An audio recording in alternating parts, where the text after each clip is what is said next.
Alice's Adventures in Wonderland by Lewis Carroll from thegutenberg.org.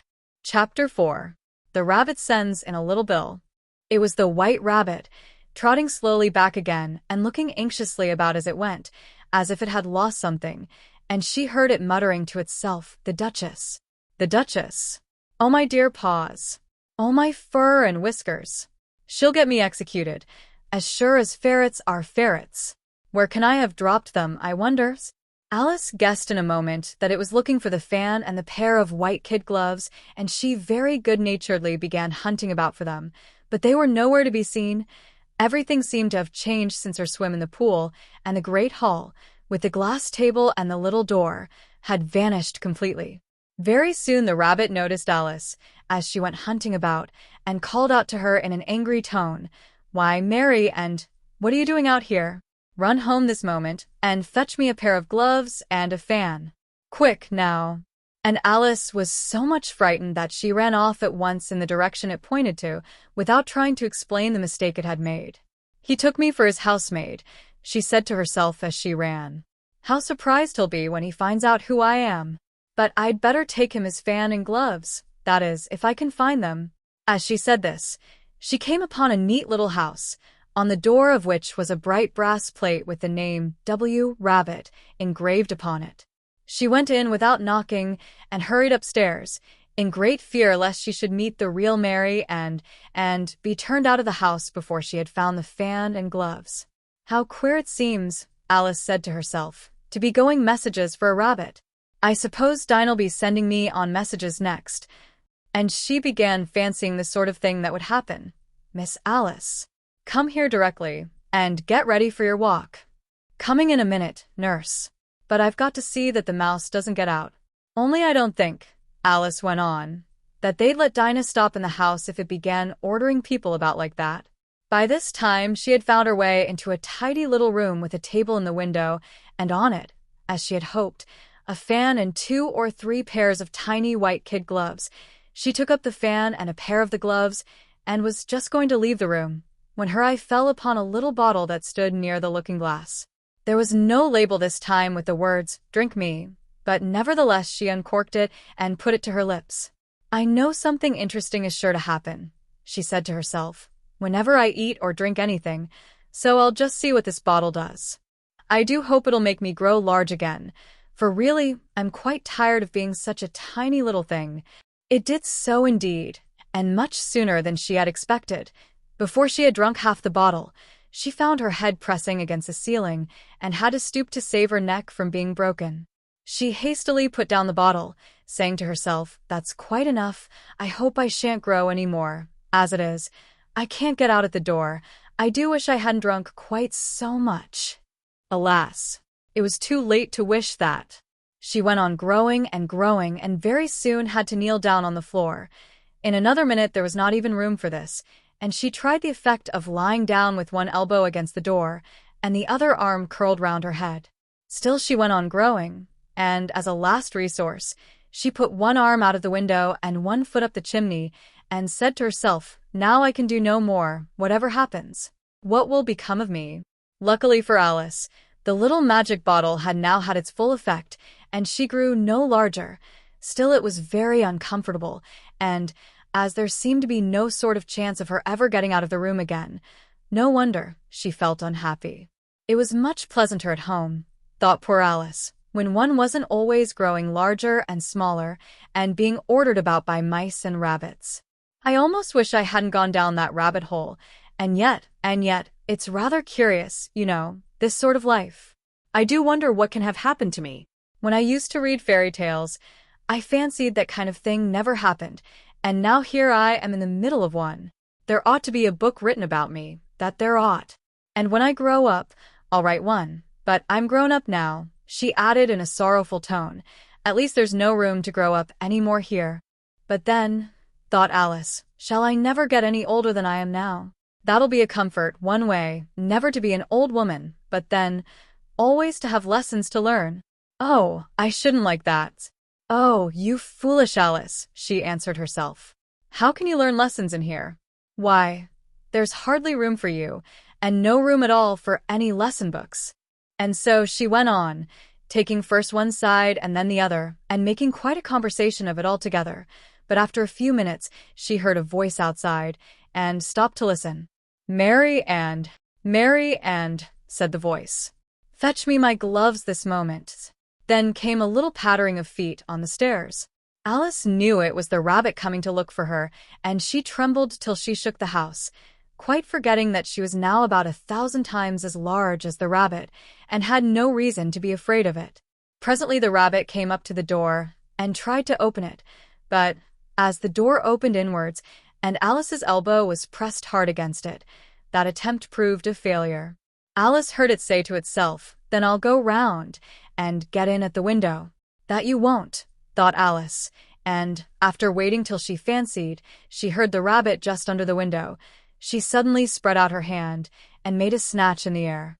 She did not get hold of anything, but she heard a little shriek and a fall, and a crash of broken glass, from which she concluded that it was just possible it had fallen into a cucumber frame, or something of the sort. Next came an angry voice, the rabbit's. "Pat. Pat. Where are you?" And then a voice she had never heard before. "Sure then I'm here. Digging for apples, your honors." "Digging for apples, indeed," said the rabbit angrily. "Here, come and help me out of this." Sounds of more broken glass. "Now tell me, Pat, what's that in the window?" "Sure, it's an arm, your honors." He pronounced it Aram. "An arm, you goose. Whoever saw one that size? Why, it fills the whole window." "Sure it does, your honor. But it's an arm for all that." "Well, it's got no business there, at any rate. Go and take it away." There was a long silence after this, and Alice could only hear whispers now and then, such as, "Sure, I don't like it, your honor, at all, at all. Do as I tell you, you coward." And at last she spread out her hand again, and made another snatch in the air. This time there were 2 little shrieks, and more sounds of broken glass. "What a number of cucumber frames there must be," thought Alice. "I wonder what they'll do next. As for pulling me out of the window, I only wish they could. I'm sure I don't want to stay in here any longer." She waited for some time without hearing anything more. At last came a rumbling of little cartwheels, and the sound of a good many voices all talking together. She made out the words, "Where's the other ladder? Why, I hadn't to bring but one. Bill's got the other, Bill. Fetch it here, lad. Here, put him up at this corner. No, tie 'em together first. They don't reach half high enough yet. Oh, they'll do well enough. Don't be particular. Here, Bill. Catch hold of this rope. Will the roof bear? Mind that loose slate. Oh, it's coming down. Heads below." A loud crash. "Now, who did that?" "It was Bill, I fancy." "Who's to go down the chimney?" "Nay, I shan't." "You do it." "That I won't then." "Bill's to go down. Here, Bill." "The master says you're to go down the chimney." "Oh." "So Bill's got to come down the chimney, has he?" said Alice to herself. "Shy. They seem to put everything upon Bill. I wouldn't be in Bill's place for a good deal. This fireplace is narrow, to be sure, but I think I can kick a little." She drew her foot as far down the chimney as she could, and waited till she heard a little animal, she couldn't guess of what sort it was, scratching and scrambling about in the chimney close above her. Then, saying to herself, "This is Bill," she gave one sharp kick, and waited to see what would happen next. The first thing she heard was a general chorus of, "There goes Bill," then the rabbit's voice along, "Catch him, you by the hedge," then silence, and then another confusion of voices, "Hold up his head, brandy now, don't choke him." "How is it, old fellow? What happened to you? Tell us all about it."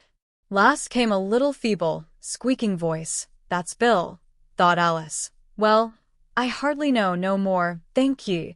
I'm better now, but I'm a deal too flustered to tell you. All I know is, something comes at me like a jack-in-the-box, and up I goes like a skyrocket." "So you did, old fellow," said the others. "We must burn the house down," said the rabbit's voice, and Alice called out as loud as she could, "If you do, I'll set Dinah at you." There was a dead silence instantly, and Alice thought to herself, "I wonder what they will do next. If they had any sense, they'd take the roof off." After a minute or two, they began moving about again, and Alice heard the rabbit say, "A barrowful will do. To begin with, A barrow full of what? Thought Alice.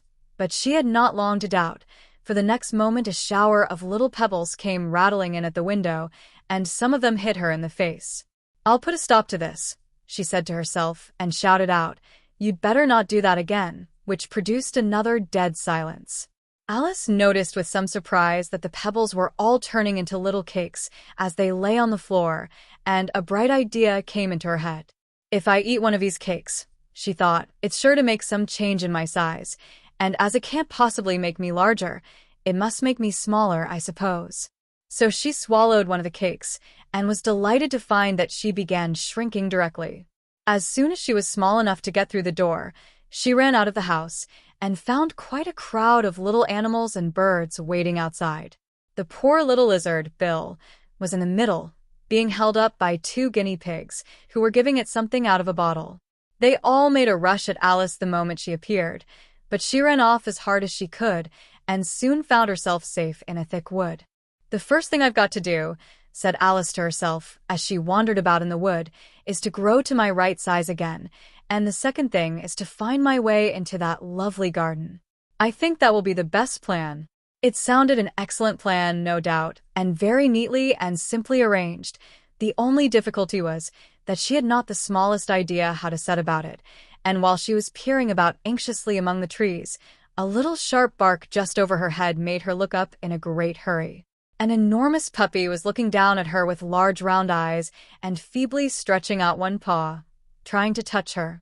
"Poor little thing," said Alice in a coaxing tone, and she tried hard to whistle to it, but she was terribly frightened all the time at the thought that it might be hungry, in which case it would be very likely to eat her up in spite of all her coaxing. Hardly knowing what she did, she picked up a little bit of stick and held it out to the puppy, whereupon the puppy jumped into the air off all its feet at once, with a yelp of delight, and rushed at the stick, and made believe to worry it. Then Alice dodged behind a great thistle to keep herself from being run over, and the moment she appeared on the other side, the puppy made another rush at the stick, and tumbled head over heels in its hurry to get hold of it. Then Alice, thinking it was very like having a game of play with a cart horse, and expecting every moment to be trampled under its feet, ran round the thistle again.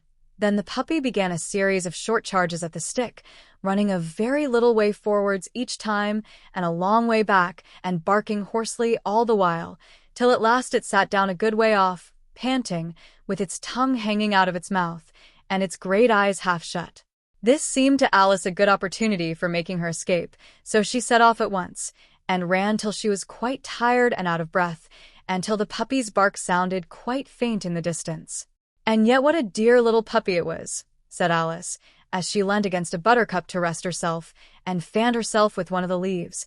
"I should have liked teaching it tricks very much, if I'd only been the right size to do it. Oh, dear. I'd nearly forgotten that I've got to grow up again. Let me see. How is it to be managed? I suppose I ought to eat or drink something or other, but the great question is, what?" The great question certainly was, what? Alice looked all round her at the flowers and the blades of grass, but she did not see anything that looked like the right thing to eat or drink under the circumstances.